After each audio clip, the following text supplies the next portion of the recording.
Colors play a vital role in our lives, from clothes we wear to makeup we apply. They can change the mood or tell a story, and each color has a specific meaning and can affect our brain in different ways. For example, red often represents danger and passion, orange represents energy and creativity, yellow stands for happiness and joy, black is associated with death and power.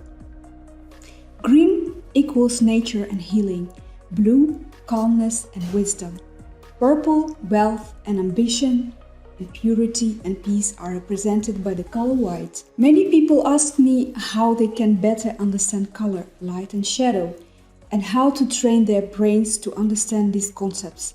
There is a way to develop both the logical and intuitive sides of the brain. The logical side can be developed through learning and education, such as in school. The intuitive side can be developed through practice and repetition.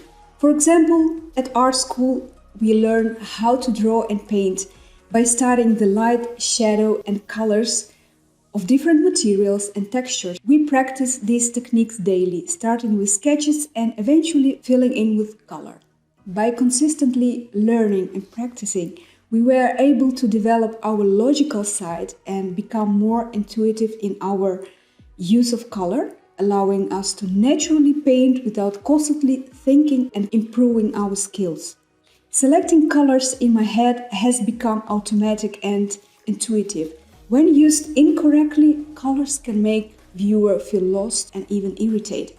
Choosing the right colors can be challenging, especially since there are many factors that can influence how we pursue color, such as the light and surroundings. Color can be described using various properties, such as hue, saturation, brightness, shades, tints, and tones. In simple terms, hue is the basic color of the object or substance. It is the characteristic of color that allows it to be classified as red, yellow, blue, green, etc.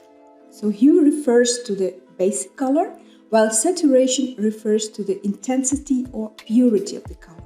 A lack of saturation can make color appear gray and washed out, while increased saturation make a color appear more intense and pure. Brightness or value refers to the amount of light that is reflected off the color and can be described as light or dark. A shade is a color mixed with black, which makes it darker, while a tint is a color mixed with white, which is make it lighter.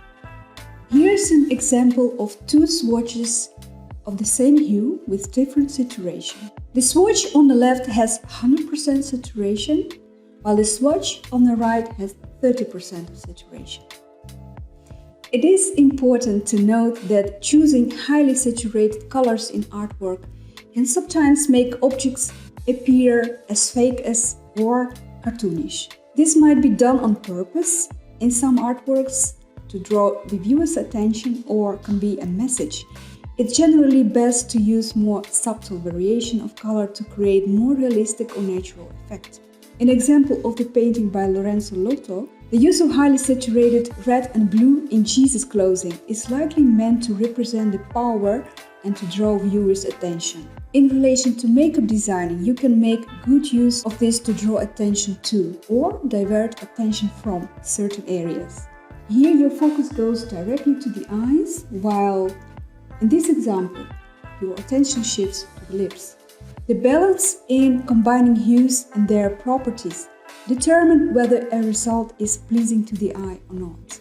Here is an example of beautiful, highly saturated colors combined, but due to high contrast and pure white background, it doesn't look pleasing to the eye at all. It looks unreal and it gives your eye nowhere to rest. Knowing how to use color effectively can help you to create desired mood or atmosphere and choose colors that complement each other. We have now covered the properties of colors. Let's put into practice in the following sections, starting with the color wheel.